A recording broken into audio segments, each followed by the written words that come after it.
ઓમ શ્રી પરમાત્મને નમઃ.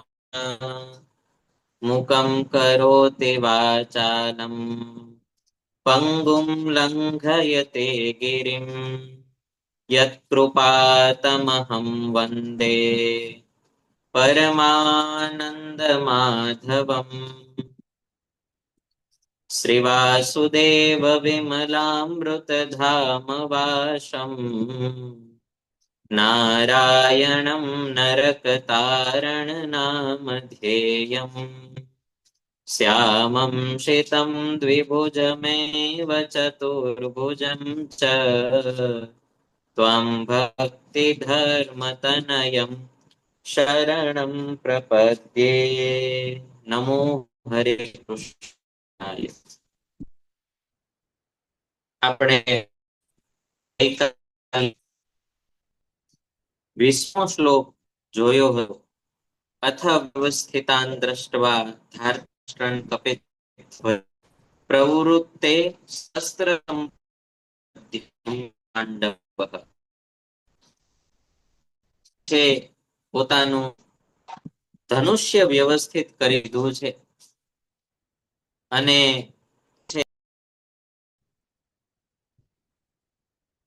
ઋષિકેશમ તદા વાક્યમિદમાહ મહીપતે સેનયોરુભયોર્મધ્યે રથમ સ્થાપ્ય મેચ્યુત. એના પછીનો 22મો શ્લોક એને પણ જોડે જોડે જ લઈશું. યાવદેતાન નિરીક્ષેહમ યોદ્ધુકામાનવસ્થિતાન કેર્મયા સહ યોદ્ધવ્યમ સ્મિરન સ્મિરણ સમુદ્યમે. એક એક શબ્દનો અર્થ અન્વયાર્થ સાથે સમજવાનો પ્રયત્ન કરીએ. અર્જુનજી છે એ ભગવાનને કહે છે સેનયોર રૂભયોર મધ્યે રથમ સ્થાપ્ય મેચ્યુત. અચ્યુત, હે અચ્યુત, ભગવાન માટે થયેલું સંબોધન છે. ઉભયોહો એટલે બંને, સેનયોહો સેનાઓની, મધ્યે વચમાં, મેં મારા, રથમ રથને, સ્થાપય ઉભો રાખો, યાવત 21મા શ્લોકનો એક એક શબ્દનો અર્થ સમજીએ. યાવત જ્યાં સુધીમાં, અહમ હું, અવસ્થિતાન ઉભા રહેલા, ક્યાં? યુદ્ધ ક્ષેત્રમાં ઉભા રહેલા, એતાન આ, યોદ્ધુકામાન યુદ્ધની અભિલાષા રાખનારા સામેના પક્ષના યોદ્ધાઓને, નિરીક્ષે સારી પેઠે જોઈ લઉં, અસ્મિન આ, રણસમુદ્યમે યુદ્ધની પ્રવૃત્તિમાં, મયા મારે, કેહી કોની કોની, સહ સાથે, યોદ્ધવ્યમ યુદ્ધ કરવું યોગ્ય છે. હે કૃષ્ણ, હે અચ્યુત, મારા રથને બંને સેનાની મધ્યમાં સ્થાપિત કરો કે જેથી યુદ્ધની ઈચ્છા વાળા સામા પક્ષે પધારેલા એ યોદ્ધાઓને હું સારી પેઠે નિરખી લઉં, નિરીક્ષણ કરી લઉં, જોઈ લઉં કે મારે કોની કોની સાથે યુદ્ધ કરવાનું છે. આવું અર્જુનજી છે એ ભગવાનને કહે છે. અચ્યુત સેનયોરુભયોર મધ્યે રથમ સ્થાપય. બંને સેના જ્યાં યુદ્ધ કરવા માટે આવી ગઈ છે, પરંતુ બંને વચ્ચે એટલું બધું અંતર છે. તીરથી યુદ્ધ થતા હોય, ધનુષ્યથી યુદ્ધ થતા હોય, ત્યારે તીરંદાજી માટે પણ યુદ્ધની વચ્ચે એવું અંતર રાખવામાં આવતું. એવું અંતર છે માટે અર્જુન એવું કહે છે કે હે અચ્યુત, હે ભગવાન. અચ્યુતનો અર્થ થાય કે જેને કોઈ કર્મ છે, માયા છે એ લિપ્ત કરી શકતી નથી, જે સદાકાલને માટે પરમ શુદ્ધ છે, પરમ નિર્દોષ છે, એને અચ્યુત કહેવાય. એવા ભગવાનને સંબોધીને અર્જુન કહે છે કે આપ મારો રથ છે એ બંને સેનાની મધ્યમાં સ્થાપો. શેનયોર ઉભયોર મધ્યે. આખા ભગવદ્ ગીતામાં આને આ પદ આગળ પણ 3 વાર આવવાનું છે. અને કૃષ્ણ પરમાત્માને શા માટે મધ્યમાં રથ લઈ જાવો છે, તો એનું કારણ પણ કહે છે કે જેના મનમાં યુદ્ધની ઈચ્છા છે, જે અમારી સાથે લડવા જ આવ્યા છે, એવા યોદ્ધાઓને મારે સારી પેઠે જોઈ લેવા છે. અર્જુન છે એ સુરવીર છે, યુદ્ધની અંદર પણ ખૂબ નિપુણ છે, માટે પોતાના શત્રુઓનું પ્રથમ નિરીક્ષણ કરી લેવું એવી ઈચ્છા એમને વ્યક્ત કરી છે. 23મો શ્લોક. યોત્સ્યમાનાન વેક્ષેહમ ય એતેત્ર સમાગતા ધાર્તરાષ્ટ્રસ્ય દુર્બુદ્ધેર્યુદ્ધે પ્રિયચિકીર્ષવઃ.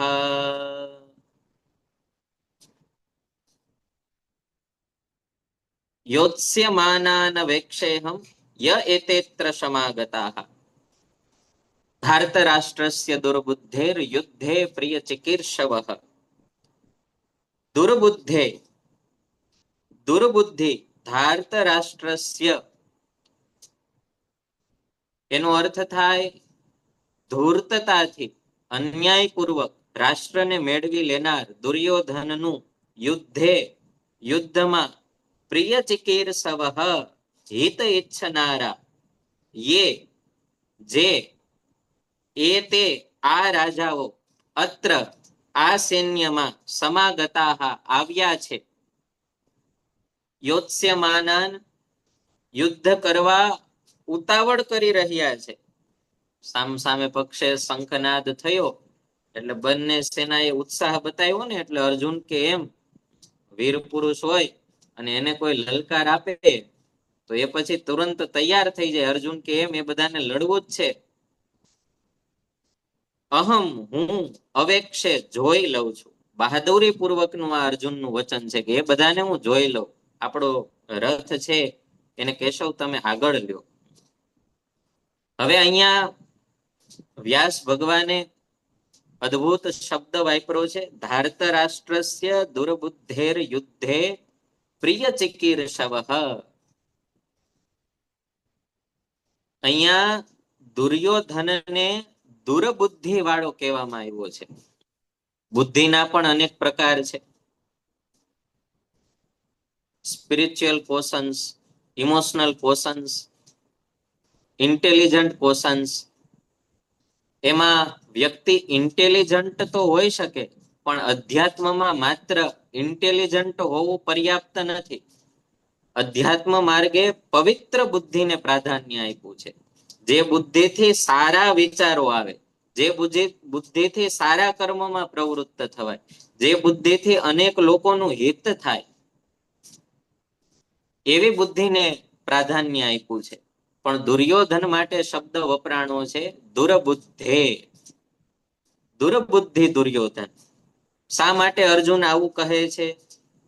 કારણ કે એનો નાનપણથી એવો અનુભવ છે કે દુર્યોધન પાંડવોને કાંઈ પણ યુક્તિ પ્રયુક્તિ કરી અને સતત હેરાન કર્યા કરે છે, અપમાનિત કર્યા કરે છે, અન્યાયપૂર્વક એની પાસેથી બધું ઝૂંટવી લે છે. ન્યાયની રીતે અડધા રાજ્યના અધિકારી પાંડવો પણ હતા, પણ એને હડપ કરવાનો જે વિચાર કરે છે, દુષ્ટ બુદ્ધિ છે, દુર્બુદ્ધિ છે. માટે અર્જુન એવું કહે છે. અને પ્રિય ચિકીર્ષવઃ, હિત ઈચ્છનારા. પ્રિય ચિકીર્ષવઃ કઈ અને દુર્યોધનનું જે હિત ઈચ્છનારા છે, દુર્યોધનના યુદ્ધમાં જે મિત્ર છે, એની વાત અહીંયા કરી છે. હવે ખરેખર દુર્યોધનના જે મિત્ર છે એને મિત્ર કહી શકાય નહીં. કારણ મિત્ર તો એને કહેવાય કે જે ખોટું લગાડીને પણ મિત્રનું હિત કરે. અને આ દુર્યોધનના પક્ષે તો એવા ભેગા થયા છે કે જે બધા મળીને દુર્યોધનને ખોટો ઉત્સાહ પ્રદાન કરીને દુર્યોધનનું પરમ અકલ્યાણ કરવાના છે. આજના જમાનામાં તો ફેસબુક ફ્રેન્ડ રાખતી પેઢીને મિત્રતાની મહત્વતા સમજાવવી ખૂબ અઘરી પડે. હજારો અને લાખોની સંખ્યામાં જેના સોશિયલ મીડિયામાં ફ્રેન્ડ્સ હોય, રિયલ લાઈફમાં એનો એક પણ મિત્ર ના હોય એવું બને. પણ મિત્ર કોને કેવો? યજુર્વેદ આપણને શીખવે, મિત્રસ્ય માં ચક્ષુષા સર્વાણી ભૂતાની સમીક્ષંતામ. મિત્રસ્યાહમ ચક્ષુષા સર્વાણી ભૂતાની સમીક્ષે. આપણા વેદોએ તો મિત્ર ભાવને ક્યાં સુધી લઈ જવાની વાત કરી છે કે હે પરમાત્મા, દરેક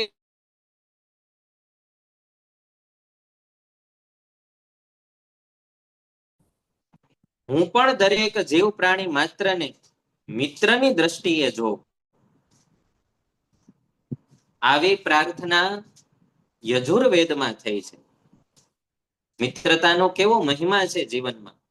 મિત્ર એસા કીજે ઢાલ સરીખા હોય, જે ઢાલ થઈને આગળ ઉભો રહે, ખોટું લગાડીને પણ મિત્રનું હિત કરે.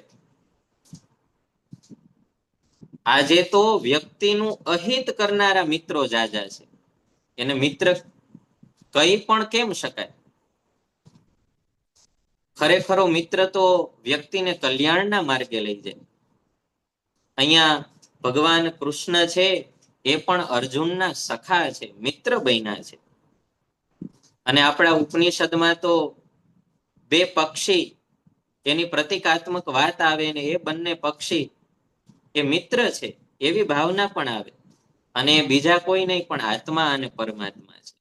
ખરેખર જીવનો કોઈ શાશ્વત કાળથી સાચો મિત્ર હોય તો એ પરમાત્મા છે, તો એ કૃષ્ણ છે. પણ આપણને એની સાથે મિત્રતા માટે હાથ લંબાવતા આવડતું નથી. અને ક્યાંક આ ભગવદ્ ગીતા છે એ આપણી એમાં મદદ કરી શકે. મિત્ર કેવો હોવો જોઈએ? તો લખ્યું છે માનસની અંદર તુલસીદાસજીએ, જેન મિત્ર દુઃખ હોહિ દુખારી, તિનહિ બિલોકત પાતક ભારી, નિજ દુઃખ ગિરિ સમ રજ કરી જાના, મિત્રક દુઃખ રજ મેરુ સમાના. કેવો મિત્ર હોવો જોઈએ? અને કેવા વ્યક્તિનું દર્શન કરવાથી પણ પાપ લાગે. આપણા શાસ્ત્ર તો એમ કે જે મનુષ્ય મિત્રના દુઃખથી દુઃખી નથી થતો, એનું મુખ જોવાથી પણ પાપ લાગે. મિત્રતા કોઈ નાની સૂની વાત નથી, પણ એ મિત્રતા કેવી? તો કે કલ્યાણ મિત્રતા હોવી જોઈએ. ભગવાન બુદ્ધ એકવાર પોતાના શિષ્યો સાથે બેઠા છે. આનંદ આદિ એમના શિષ્યો ભગવાન બુદ્ધ જે કાંઈ કહે છે એને ધ્યાનપૂર્વક સાંભળે છે. અને પછી ભગવાન બુદ્ધ છે એ બધાને આગ્રહ સાથે કહે છે કે તમે કાંઈક પ્રશ્ન કરો. બધા શિષ્યો શાંત બેઠા છે, કોઈ બુદ્ધને કાંઈ પ્રશ્ન નથી પૂછતા. એટલે ભગવાન બુદ્ધને અંતરમાં વિચાર આવે છે કે કદાચ મારી પ્રતિભા, મને ભગવાન માને છે કે બુદ્ધ તો ભગવાન છે, માટે મને પ્રશ્ન કરતા કંઈક સંકોચ કરતા હશે. માટે ભગવાન બુદ્ધે સામેથી પ્રસ્તાવ મૂક્યો. આનંદ આદિ શિષ્યોને કહ્યું, તમે મને પોતાનો મિત્ર જ માનો, મિત્ર માનીને પ્રશ્ન કરો. મિત્રતાનો પ્રથમ હાથ પરમાત્મા પણ લંબાવે છે જીવ માટે. પણ ભગવાન બુદ્ધ જેવા મિત્ર, ભગવાન કૃષ્ણ પરમાત્મા જેવા મિત્ર, એને ખરેખર કલ્યાણ મિત્ર કહેવાય. જે વ્યક્તિને કલ્યાણના પંથે અગ્રેસર કરે, જે વ્યક્તિને ભગવાનના પંથે અગ્રેસર કરે. આજે તો મિત્રો એવા હોય કે બિચારો થોડું ઘણું કલ્યાણના માર્ગે હાલતો હોય એને પાછો પાડી દે. આજના જમાનામાં કોઈ વ્યક્તિ એમ કહે કે હું નિત્ય ભગવદ્ ગીતાના ક્લાસમાં જાઉં છું, હું નિત્ય મંદિરે જાઉં છું, હું માતા પિતાને સવારમાં પ્રણામ કરું છું, પગે લાગુ છું, તો એના ને એના મિત્રો હશે, oh my God, so old fashion, તમે તો બહુ જૂના જમાનામાં જીવો છો. તો ભાઈ તમે શું કરો? તો કે હું તો 10-12 વાગે ઉઠું, પછી માતા પિતા ઉપર રાડો પાડું, પછી ભગવાનનું દર્શન કેવું કાંઈ નહીં, મોબાઈલનું દર્શન કરું, સોશિયલ મીડિયાના અપડેટ જોઉં, આખું જગત જોઈ લઉં, પછી બેડ ટી પીવું. આવા મિત્રો છે એ વૈદિક દિનચર્યા ઉપર હશે અને વ્યક્તિને પણ કલ્યાણના માર્ગેથી પાડે. ખરેખર એને મિત્ર ના કહી શકાય. જે ખોટું લગાડીને પણ મિત્રને સારા માર્ગે લઈ જાય એને મિત્ર કહેવાય. જેને મિત્રના દુઃખની આગળ, માનસમાં એવું કીધું કે પોતાનું પર્વત જેવું દુઃખ જેને રાય જેવડું લાગે અને મિત્રનું રાય જેવડું દુઃખ જેને પર્વત જેવું લાગે એને ખરેખર મિત્ર કહેવાય. આ દુર્યોધનના જે મિત્રો છે એ કલ્યાણ મિત્રો નથી, એ બધા એનું અકલ્યાણ કરનારા છે. દુર્યોધનનું ભલું આ મિત્રોના સંગથી થવાનું નથી. કર્ણ જેવા કર્ણ દુર્યોધનના મિત્ર છે, પણ જો એવું કહ્યું હોત કે દુર્યોધન આ ધર્મ યુદ્ધમાં તું અધર્મ કરે છે, હું તારા પક્ષે નહીં લડું, તો કદાચ મહાભારત ના થયું હોત એવું પણ કહી શકાય.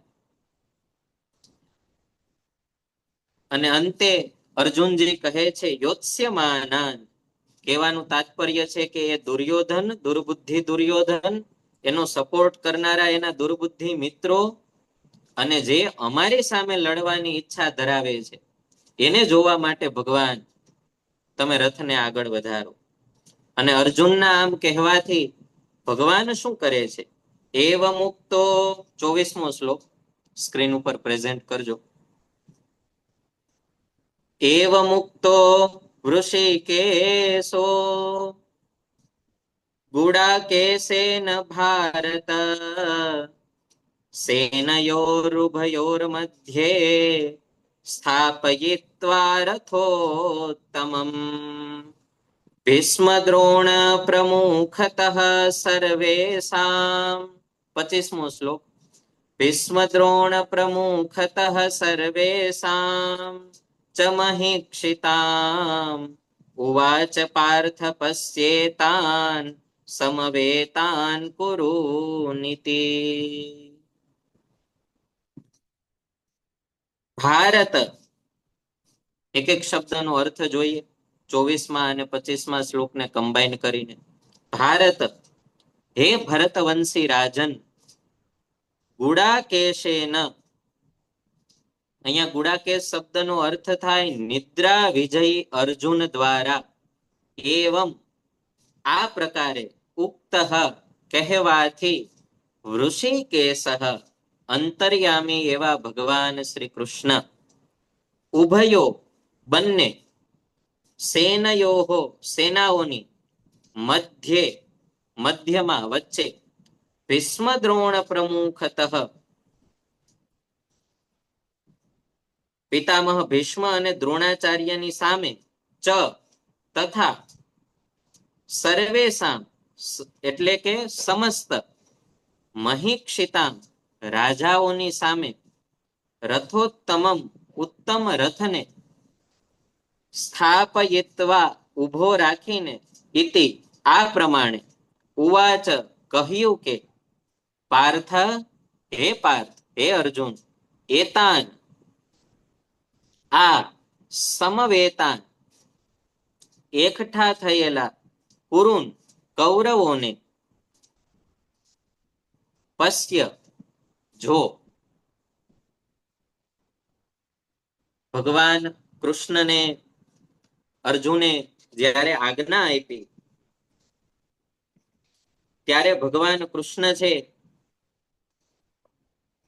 એ અર્જુનના રથને બંને સેનાની મધ્યમાં લઈ ગયા અને ભગવાને પાર્થને કીધું કે હે પાર્થ, યુદ્ધ માટે એકઠા થયેલા આ કૌરવોને તું જોવાની જે ઈચ્છા રાખતો તો એને તું જો. આજે આપણે અર્જુનનું નામ, ભગવાન શ્રી કૃષ્ણનું નામ એમને સમજીશું અને ભગવાનની મિત્રતા અર્જુન સાથે એમને પણ સમજીશું. અહીંયા અર્જુન માટે શબ્દ વાપરો છે ગુડાકેશ. ગુડાકેશ, એમાં ગુડા શબ્દ નો એક અર્થ એવો થાય વણાક વળેલું, અને કેશહ એટલે વાળ, જેના વાળ વાકડિયા છે એના માટે ગુડાકેશ શબ્દ વપરાય સંસ્કૃતમાં. અને એક શબ્દનો અર્થ થાય ગુડાકા એટલે નિદ્રાને, અને ઈશહ એટલે જેને જીતી છે, જેને નિદ્રા ઉપર વિજય મેળવો છે, જેને નિદ્રાને કંટ્રોલમાં કરી લીધી છે, જેને ભગવાનના માર્ગે ચાલવું હોય, જેને ભગવાનની પ્રાપ્તિ કરવી હોય, એને આહાર અને નિદ્રા જીતવા એ ખૂબ જરૂરી છે. અને એના માટે શાસ્ત્રોમાં એવું કહેવાનું છે, વચનામૃત જેવું પરમ પવિત્ર શાસ્ત્ર તો એમ કહે કે ભોજન અને નિદ્રા વધાયરા વધે અને ઘટાયડા ઘટે. આ અર્જુન કેવા છે? કૃષ્ણના મિત્રતાના અધિકારી અર્જુન કેવા છે? તો એને નિદ્રા ઉપર વિજય મેળવી લીધી છે.